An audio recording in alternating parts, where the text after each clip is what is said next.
Na mtazamaji, makabiliano kati ya wanaazimio la umoja kwa upande mmoja na serikali na polisi kwa upande mwingine kuhusiana na haki ya maandamano yameibua maswali kuhusu tafsiri kamili ya haki ya kuandamana jinsi ilivyo kwenye katiba na sheria za Kenya.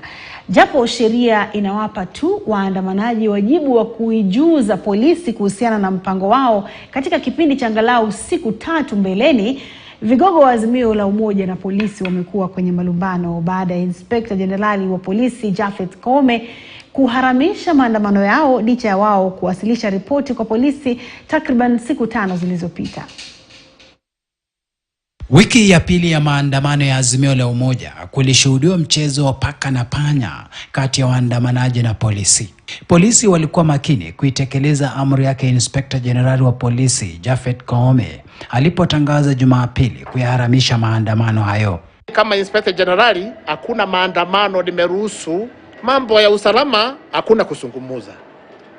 Hayo hatutakubali masungumuzo.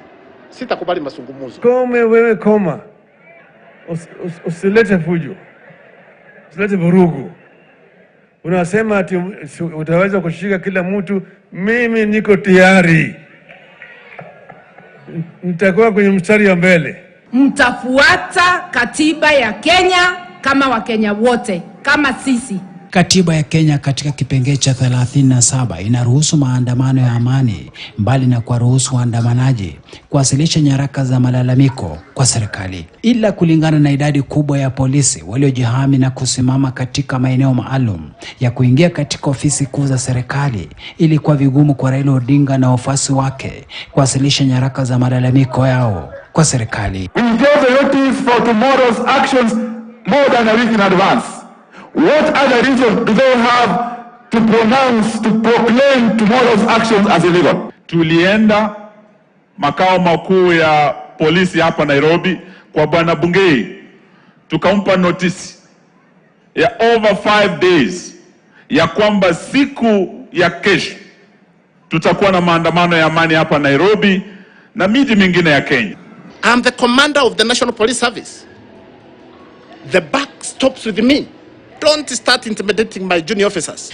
Ingawa serikali imekubaliana na katiba kuhusu haki ya kuandamana, Jumapili waziri wa usalama wa taifa Kithure Kindiki alitoa taarifa akifafanua kwamba licha ya haki hiyo, katiba na sheria vinawatwika waandamanaji jukumu la kuendesha maandamano ya amani, huku walinda usalama wakitakiwa kuhakikisha usalama na amani kwa kila mtu. Na labda ni kutokana na kauli yake waziri Kindiki ndipo kulishuhudiwa idadi kubwa ya polisi katika maeneo tofauti ili kudhibiti hali. Kwa mujibu wa sheria, Raila Odinga na kundi lake walitakiwa tu kuarifu polisi kuhusu lengo lao la kuandamana, nao polisi wajitokeze kutoa ulinzi na wala sio kuwazuia. Na ili kudhibiti hali hata zaidi, serikali ina mpango wa kuwasilisha bungeni pendekezo la sheria itakayojadiliwa na kupitishwa na bunge ili kubuni sheria na kanuni zaidi zitakazotoa mwongozo wa maandamano. Shadrack Miti, KTN News. Na baadhi ya viongozi wa kidini kutoka Nyeri wamekashifu maandamano ambayo yanaendelea humu nchini ya upinzani ambayo yanaendeshwa